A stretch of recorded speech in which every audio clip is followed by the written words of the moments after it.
Mazava nahitanao gaga ianao satria tsy haiko raha tafalatsaka mba hoitaitra fotsiny amindry vao nahita le fihetsikao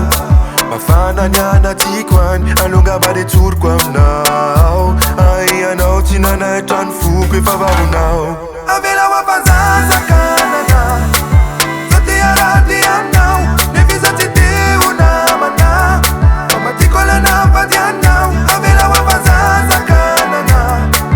zao te arady aminao nefiza tsy teo namana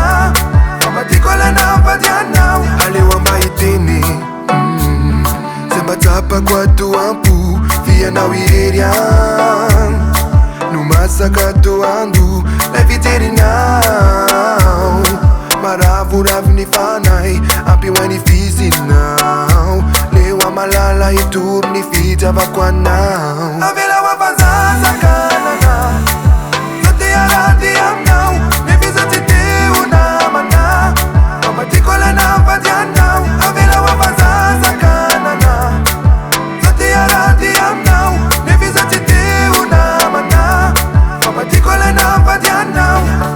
tiako siriko ny eo anilanao miaraka aminao amin'ny androm-pianako ao tiako siriko ny eo anilanao miaraka aminao amin'ny androm-pianako ao ny ataoko resaka mba anjakao zao de za milaza hoe dikanao ka de mba miangavy raha azo atao resy reny foko raha masitrakao avela ho afanzazakanana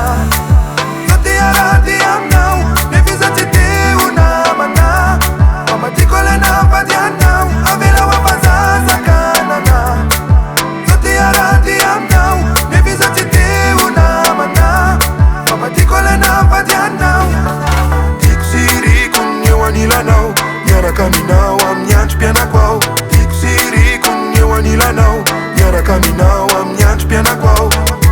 ny ataoko resaka mba anjakao zao de za milaza hoe dikanao ka de mba miangavy raha azo atao resy reny foko raha masitrakao resy reny foko raha masitrakao